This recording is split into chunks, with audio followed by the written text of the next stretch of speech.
by the late 1970s and early 1980s, when there were pressures that the state was aside from any sort of business activities, and it should actually be given to the market. So neoliberalism and neo-localism. So neo-localism related to the fact that the local must necessarily be linked to the global.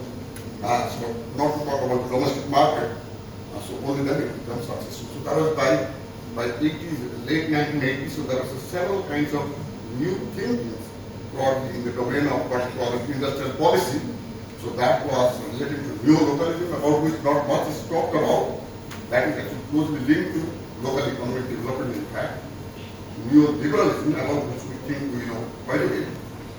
And there was a kind of the rise of what we call neo-logisms. So meaning there is a lot of new concepts which came in discourse both in the policy and academic world.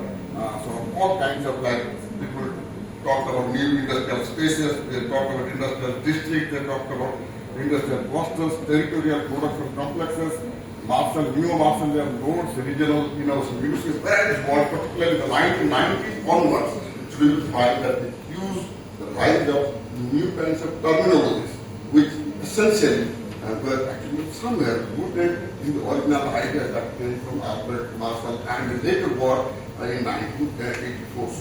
So that is what, but then there's a lot of people who are critiquing this, saying that maybe so this kind of these are also playing with newer ideas, newer sort of terms, but then what they probably did not have sufficient clarity, so it was not very clear what is the, let's say, the big difference between an industrial district and an industrial cluster, for instance. So then from which the industrial district is a textbook model, the industrial cluster is slightly different from that, and that also led to another situation in which there is a large number of definitions, and because of that I also was listening to both these speakers earlier. So many of that came up, and there is no sort of standard definition of what might be a cluster, but then of the many people who talked about many things, it is an interdisciplinary domain.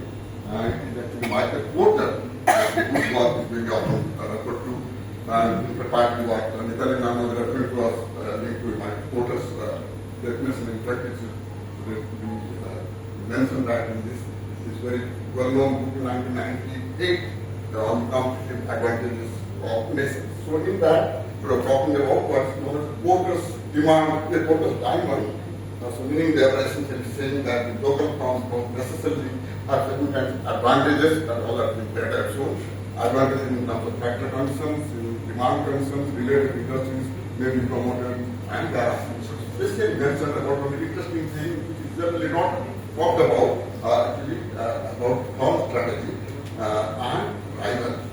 So which is very rival is quite different from competition in fact. So that is where this idea gained a lot of traction, and particularly United Nations Industrial Development Organization I'm talking about, also the 1990s.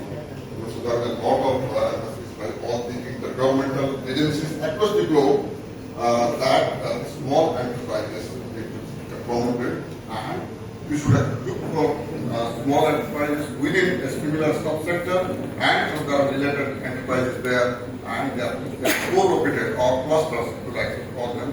So that probably is a much better way to interview. And so as a lot of literature developed, but most of them coming from European countries, and so then I did a little bit of the work, and I think it was for a particular work, and so then I don't know how really the cluster might be differentiated from the enterprises. So then sort of there is of course a sector and sub-sector that is space that's relevant to the enterprises, but there are certain kinds of relations, also what synergy, which sort of based on common and common relations among all the stakeholders of enterprises, whether call them cross networking, whatever you may call that. But then there was of course a lot of literature which came up the 90s, 2000s, even today, a huge amount of work. These are different kinds of experiences investigations across the globe suggesting that we are talking about local economic development. So, which kind of sectors for it? Like the success is it coming only from the traditional goods, let's say things like jewelry, things like let's say garments, things like tiles. So these are the sort of products, or we should be talking about new metals, like you sort of mentioned, the aluminium and steel cluster in Odisha. So that includes so literature which is talking about what kind of subsectors that we are talking about, whether it is sort of must be modern, technology centric, or you should also focus on what we call as craft and art based, or the rural sort of enterprise which derive its strength in terms of resources, both capital and in terms of material resources, which might not be very modern or very much directly connected to modern technology, particularly the IT technology.